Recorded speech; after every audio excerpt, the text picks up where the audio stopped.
আদালতত পদৰ অধিবক্তাই উদঙালে নিযুক্তিৰ স্বৰূপ। মানে কথাটো হৈছে 1991 চনৰ পৰা 97 চনত 1700 কেণ্ডিডেটে চাকৰি পাইছিল, যিবিলাক আছিল 18 বছৰ পূৰ্ণ নোহোৱা।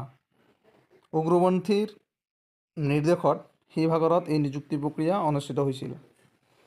প্ৰধানমন্ত্ৰীৰ কাৰ্যালয়ৰ নিৰ্দেশনাও নামানে আমাৰ শিক্ষা বিভাগে। সেনেকৈ 1700 কেণ্ডিডেটক নিযুক্তি প্ৰক্ৰিয়াত মানে এপইণ্টমেণ্ট দিয়া হৈছিল, আৰু সেইসকল টিচাৰ বৰ্তমানো শিক্ষকতা কৰি আছে আৰু আগলৈকেও চাগে কৰিয়ে থাকিব, কাৰণ এতিয়া ন্যায়ালয়ৰ পৰা মানে NIAৰ অধীনত এই নিযুক্তিৰ গোচৰ দিয়া হৈছে যে ইয়াৰ তদন্ত চলাব লাগে। দেখা যাওক আগলৈকে কি হয়। কিন্তু এনেকৈ নিযুক্তি প্ৰক্ৰিয়া আগতে হৈছিল। এতিয়া যেনেকুৱা ডাইৰেক্ট ৰিক্ৰুটমেণ্ট হয়, তাৰপিছত টেট পৰীক্ষা পাছ কৰাৰ পিছত নিযুক্তি প্ৰক্ৰিয়া অনুষ্ঠিত হয়। আগতে এনেকুৱা নাছিল।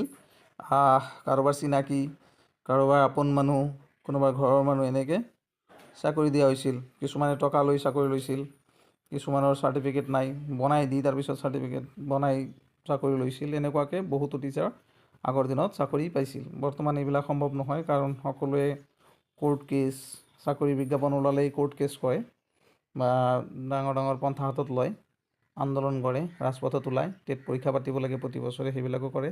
গতিকে সেইকাৰণে চিটেটক প্ৰাধান্যতা দিয়া হ'ল যে চিটেট প্ৰতি বছৰে অনুষ্ঠিত হয়। এনেকৈ বৰ্তমান নিযুক্তি প্ৰক্ৰিয়া স্বচ্ছতাৰ দিশত আগবাঢ়ি আহিছে। কিন্তু আগৰ দিনত এনেকুৱা নাছিল। যাৰ পইচা বেছি আছিল সিয়ে চাকৰি ল'বলৈ সক্ষম হৈছিল। এইবিলাক আপোনালোকে চাব পাৰিব বা আপোনালোকে জানেও, সকলোৱে জানে, কিন্তু কোনেও এইবিলাক আলোচনা নকৰে।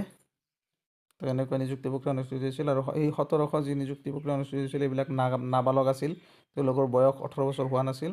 18 বছৰ হোৱা নাই কাৰণেই আদালতৰ পৰা এইটো মানে ওলাইছে, অধিবক্তাসকলে এইটো ওলাই পঠাই দিছে। এতিয়া দেখা যাব কি হয় আগলৈকে। ধন্যবাদ। এইখিনি আছিল আপডেট। চাকৰি কেনেকৈ হৈছিল তাৰো তথ্য উদঙাই দিছে বাতৰি কাকতে।